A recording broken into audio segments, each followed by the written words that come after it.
कहते हैं कोई गुड टेररिज्म बैड टेररिज्म नहीं होता, आतंकी का मजहब नहीं होता, लेकिन ये आतंकी ऐसे थे कि मजहब देख के लोगों को मौत के घाट उतार रहे थे। इस महिला की बेबसी सुनिए, जिसके हाथ का चूड़ा तक नहीं उतरा है, और वो बता रही है कैसे उसके पति से उसका नाम पूछा और जब उन्हें लगा कि मुस्लिम नहीं है तो उन्होंने गोली मार दी, और गोली भी ऐसे मारी कि माथे पर सीधे बीचों बीच। पॉइंट ब्लैंक किलिंग है। तो आप सोचिए कितनी निर्मम और विभत्स इस घटना को अंजाम दिया गया है। हमारे साथ लगातार हम आपको अपडेट दे रहे हैं, जो हमारे डिफेंस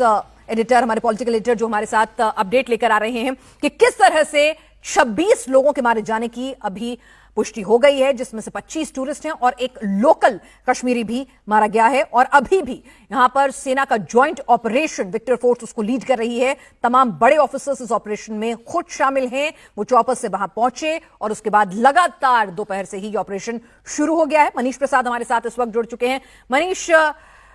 सुरक्षा के लिहाज से जितना जरूरी आप समझें उतनी जानकारी साझा करें इस ऑपरेशन के बारे में।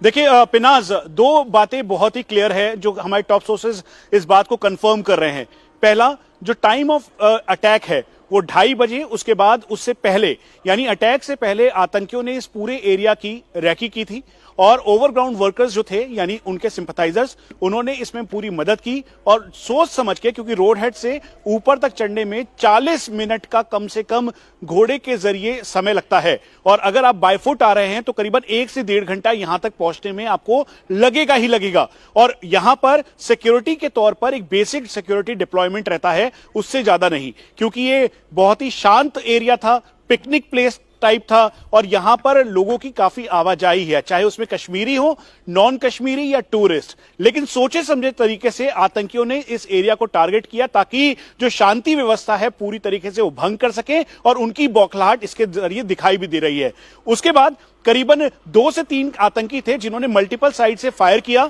और पहचान पूछकर फायर किया। टारगेट किलिंग हुई, यानी पहले पूछा गया आप कौन है, महिलाएं और बच्चों को साइड किया और फिर सोच समझ के फायर किया। और जिस समय वो पूछ रहे थे तो उनकी भाषा जो है वो नॉर्मल कश्मीरी भाषा नहीं थी। इसका मतलब ये एस्टेब्लिश करता है कि ये पाकिस्तानी ओरिजिन आतंकी हैं, पाकिस्तानी आतंकी हैं जो अलग अलग टाइम पर घुसपैठ कर इस समय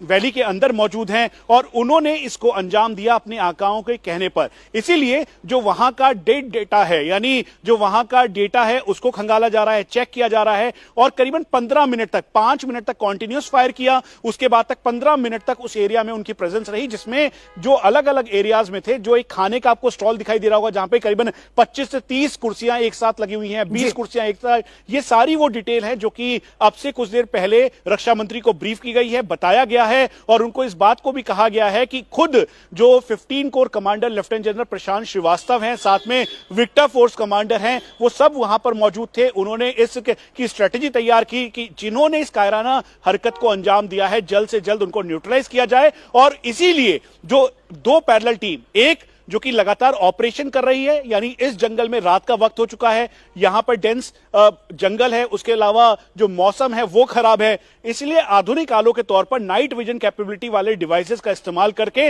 उन एरियाज को खंगाला जा रहा है ताकि आतंकी जिस भी हाइड आउट में हैं उनको निकाल के न्यूट्रलाइज किया जा सके। और इसके साथ साथ जो दूसरी टीम है वो उनके ओवरग्राउंड वर्कर्स की जांच कर रही है, और उसमें अब इन्वेस्टिगेट करने के लिए एनआईए के 5 सदस्यीय टीम भी वहां पहुंचेगी जो कि इस पूरे मामले की जांच करेगी। एक और बात जो अभी हमें जानकारी मिली है कि नॉर्दर्न कमांड के army commander lieutenant general MV Suchindra वो अब श्रीनगर पहुंचने वाले हैं। वो दिल्ली में थे और अब वो वहां पहुंचकर जो अमित शाह होम मिनिस्टर की जो मीटिंग हो रही है उसमें जो मेन सिक्योरिटी अपरेटस के जितने भी सीनियर ऑफिशियल्स हैं, जिसमें डीजीपी जम्मू एंड कश्मीर नलिन प्रभात मौजूद होंगे, साथ में 15 कोर कमांडर, उसके अलावा जो स्टेट आईबी हेड, साथ में जो नॉर्दर्न आर्मी कमांड के कमांडर हैं लेफ्टिनेंट जनरल एमवी सुचेंद्र, इन सब की मौजूदगी में जो आगे का प्लान है, यानी जो ये 26 कैजुअलिटीज हुई हैं, ये 26 परिवार ही नहीं बल्कि पूरे देश का जो इस समय जो इमोशंस है उसको रिस्पेक्ट करते हुए प्रधानमंत्री के जो वर्ड्स हैं उसको स्टैब्लिश करते हुए आने वाले टाइम पे एक बड़ा एक्शन देखने को मिलेगा। और पुलवामा की तुलना इसलिए की जा रही है कि जब पुलवामा अटैक हुआ था करीबन दोपहर के 3:30 बजे और 41 जवानों की शहादत हुई थी, वीरगति को प्राप्त हुए थे, उसके बाद से लेकर अभी तक आर्टिकल 370 के एब्रोगेट होने के बाद तक अभी तक कोई भी ऐसा बड़ा अटैक नहीं हुआ था। लेकिन पाकिस्तान की तरफ से किया गया आतंकी हमला, यह बड़ा आतंकी हमला एक बार फिर से जो सिक्योरिटी फोर्सेस है वो अब अग्रेसिव ऑपरेशन लॉन्च करेंगे।